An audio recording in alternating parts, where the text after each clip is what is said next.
What's up guys, Gem here and back again for a retro gaming pickup video from the retro gaming market at Doncaster last weekend. The video for that is live and it will be located in the cards and it is almost 30 minutes. It's like an episode of... It's an episode of something. Go and take a look at that. Sorry for the background noise, cats seem to be fighting. But I spent a gnarly 300 quid there. You guys have been asking how much I spent on stream, so I'm just gonna say it now. I'm gonna show you a nice heap of stuff, but there are some bonus games that I'm going to show you that I picked up outside of the market and recommendation from you lovely people. So I would suggest you get yourself comfortable, you get yourself cozy, and enjoy this video. So I'm gonna start with the games that weren't bought at the market. These were games that I showed on a CEX retro game hunt a couple of weeks ago. And you guys were like, Gemma, you should have picked them up, you silly girl. So I actually purchased them, winner, from eBay. And I picked up Haunting Ground. Actually, this is from Amazon. And Project Zero. Now, if you follow me on Instagram, you would have seen that Haunting Ground was actually brand new, sealed. It could have been a reseal, but I was like looking for fingerprints on everything just to make sure, you know, and even smelt new. But that didn't bother me because I unwrapped it as soon as I'd done that little Instagram video because I really want to get into this. I'm going to kick back on the beanbag. I've got a couple of PS2s that there, the test PS2, the debugging console, and my normal PlayStation 2. And I'm excited to dive into this because I've got this on great recommendations from you guys. And then Project Zero was another one that I saw in the CEX tour. This one was from eBay. It's a really nice copy. I paid £12 for this, free postage, and £20 for this, free postage. So out of the two, just out of interest, can you help me? Which one should I play first? I'm into my jump scares. I do love my horror. So I'm kind of like torn. I'm angling more towards Haunting Ground based off the gameplay that I've seen on other people's YouTube channels, but let me know which one you want me to play first. So we'll go ahead. In fact, I'll just put them down there because there's some PS2 games down there. Let me show you what I picked up from the market now, if you just bear with me, because I'm going to show you some magazines first, okay? Now, I always buy a couple, if not more, magazines from back in the day. Nintendo Official Magazine is my absolute favourite retro magazine, aside from Retro Gamer, of course, because this is the magazine that I used to go into, like W.H. Smith as a kid. And I would just I never really had any money, so I would just stand there and flick through, and I'd always have a look in the back and try to memorize cheats or write them down or something. So I picked this up, and I picked this particular one up because I thought anything with like Pokemon brand on, you know, tends to have a little bit more sentimental value, and there's a really nice Pokemon spread. So I picked up this. I also picked up Nintendo Official Magazine with Turok 2. Really great series on the Nintendo 64, and there's just so much cool stuff. There's like a little collector's corner like there is in Retro Gamer Magazine. So I will put more stuff over on Instagram because I love this stuff.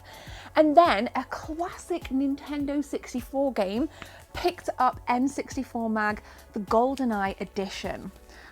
Love this stuff, and this actually has a poster in it as well. It has an insert and a poster, so I think that is pretty darn cool. Pick them up from the magazine store that is always there. So we're going to dive into the games now, so continue to watch. Okay, you saw in the thumbnail of the retro game hunt that the only copy of Snatcher that I saw was £285, which is way too much for what I wanted to pay. It's not worth that to me. I would have paid around the 150 mark. I really want a copy of Snatcher, but not for 285 quid. But I did pick up 3 Sega Mega-CD games, and I said going into this would be a priority. So I'm going to show you the Mega-CD games first, okay? Picked up a copy of brutal Paws of Fury. Now, I haven't played this game, but I've seen a lot of gameplay on it, and it's obviously a fighting game, really quirky characters. It's those eccentricity of the characters that really drew me into this, because it actually looks really, really fun. And it says on the back here, across the world invitations were delivered under the watchful eye of the great master Dalai Lama. I love it. The world's greatest martial artists would return to a place they all knew well, Brutal Island. And this is boxed complete, so I was kind of super stoked for that, and I don't see it around that often, so that's why I thought, you know what, I'm snugging myself a copy.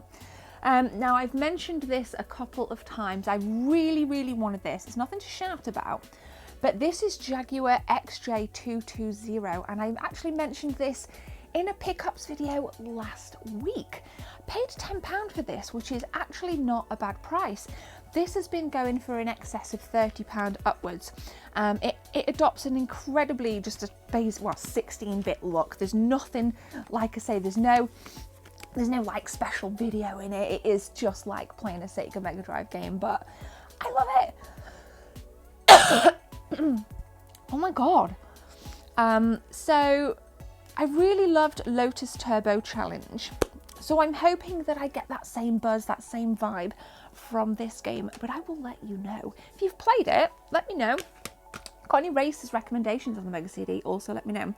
And then finally on the Mega CD, picked up a copy of Wolfchild, which out of the three is probably one I know the least of.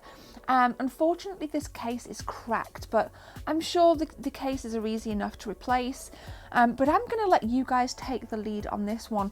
What kind of experience am I going to get out of playing Wolfchild? I've seen it around a lot. It's not one that I saw great like that often as a child, but nonetheless, super stoked to kick us off with 3 Sega Mega CD titles. Let's keep going. I'll show you this then. This is like a really nice, rare Super Nintendo game. I'm gonna get this one going now. I said in the video that I saw in the retro game hunt, 3 copies of this. One priced at $250, which is ridiculous. One priced at $200, which tends to be the going rate, and this one priced at £120. You'll have to forgive my pronunciation. Terranigma. Really probably pronounced that completely wrong. But this is boxed complete in a little Sentinel case. 120 quid. How good of a deal is that? And the box looks absolutely magnificent. In fact, let us take it out together. Let us experience this thrill together. God, I'm such a geek. PAL. Really nice. Minor creasing on the top here. Corners have the usual damages to what you would expect from a Super Nintendo game, but let's take a look inside. This is the first time I've had a look inside of this. Obviously we got the inlay right there. Let's have a look. Oh, it's even got the plastic. We got a moderate conditioned manual. Love the art style. Again, additional stuff will be over on Instagram. I miss manuals so much. And then, like I said, we have the cartridge in the plastic, which is always a little Brucey bonus, as they say. So I'm like pretty stoked. Do you think 120 is a good price? Because I think 120 is a fantastic price for this. I didn't expect to come away with anything Super Nintendo because I wanted to focus on the Mega CD. But this, there was no way I was passing this up, and I found this within about 10 minutes of entering the gaming market. So I'm super stoked. Let me know what you think. Okay, we have not finished. Of course we haven't finished. You'll probably find that this is more quality over quantity here, which is fine with me.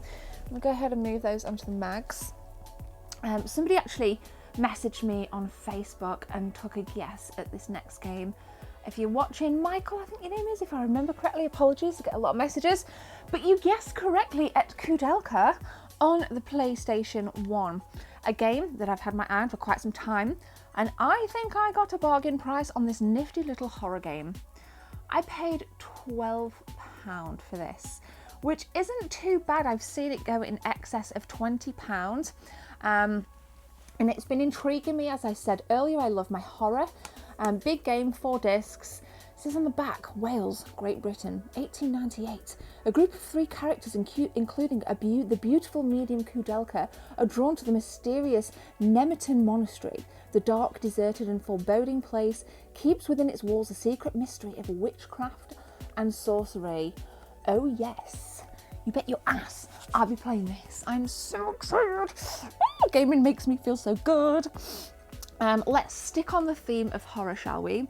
Because next up, I paid £60 for this next game. £60 for this PlayStation 1 title.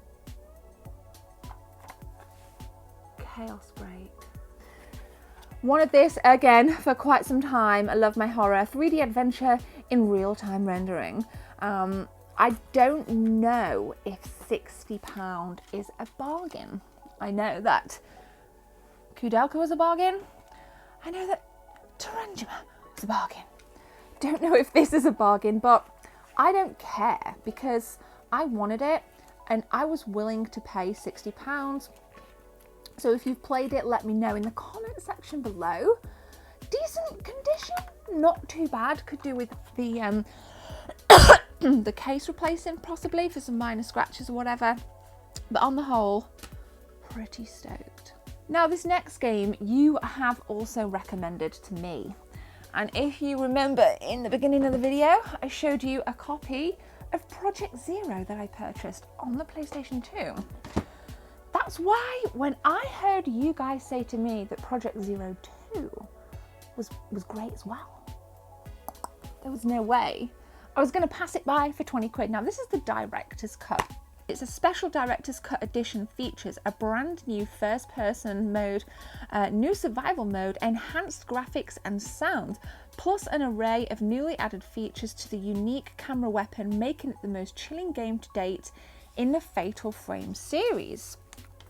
20 quid, which is what I paid for Project Zero the first, and I like the fact that I came across this on the original Xbox. Now as I purchased this, somebody bought I think they got the first Project Zero on the Xbox as well, but I don't have this and I'm eager to dive into the series. And this is all come from recommendations from you, so I can't thank you guys enough. Like, thank you so much for really kind of inspiring me and helping me build my game collection to what it is. So I'm like super stoked. Keep them rolling. I love your feedback, it's really important to me. I also snagged some bookmarks. I've got loads of books on the go at the minute. I love bookmarks. Next and final thing. This goes for a fair bit these days, gamers. And it's not a game that I would say it was pretty groundbreaking for the time. It's a 2008 release on the 360 and the PlayStation 3, and that is a complete version of the collector's edition, collector's tin of Fallout 3 on the 360. So let's have a little look at this, shall we? I've wanted this for years, but I've never been able to find the right price. And I picked this up for £40. Let me just move that out of the way. In fact, let's open it together. Let us take a little trip. Oh. Obviously, you just knock everything over in the process of doing it, which is great. Obviously, you got the game, which has the manual and some paraphernalia to advertise by in the guides. Great stuff. We got the making of Fallout 3 DVD, which to be fair is probably on YouTube, but I love this kind of stuff. It, you know, really gets me going. I love it. You got a hard copy of the Fallout 3 art book, which I've always been fascinated with the art of Fallout. I think it really does perpetuate the story and it really amplifies the immersion. You know, looking through stuff like this just makes me want to play it as I'm looking at it now. I've completed Fallout 3 twice because I just loved it so much. And I believe we're getting a HD remaster, I'm not sure. And then the bobblehead. Now the quality of this is nothing like the quality of bobbleheads that we have now, but it's still really cool to have. So I'm like really happy with that. I'll put it away after. And I paid £40, which isn't too bad because I saw that around at the market for like £55 and upwards. but I actually think I got a real bargain. So super happy on the whole. Like I said, £300 for all of this. Thank you for the recommendations of everything for Project Zero and Haunting Ground. I really appreciate it. Let's conclude. So I hope you've enjoyed this episode of my brand new retro gaming haul. There will be more to come. I would urge you to go and watch the Doncaster Gaming Market tour. Like I say, 30 minutes almost. I use the gimbal on my DSLR. If you're new to the channel, I do those kinds of retro game hauls which tend to be a little bit more quality because of the gimbal, but I also go out with my iPhone 10, and if I'm out in like CEX or game and I see something cool, I'll capture it and I will show it on here. So there's the more ad hoc style, and then there's something a little bit more professional. I think there's something here for everybody, so make sure you thump that subscribe button, leave a like and share this content to Twitter using the hashtag TheGebs24. I'll retweet everybody, but for now, I'm going to love you and I'm going to leave you. I will be back on Friday for a brand new video, but for now, have a beautiful day. My name is Gemma, take care, see you soon.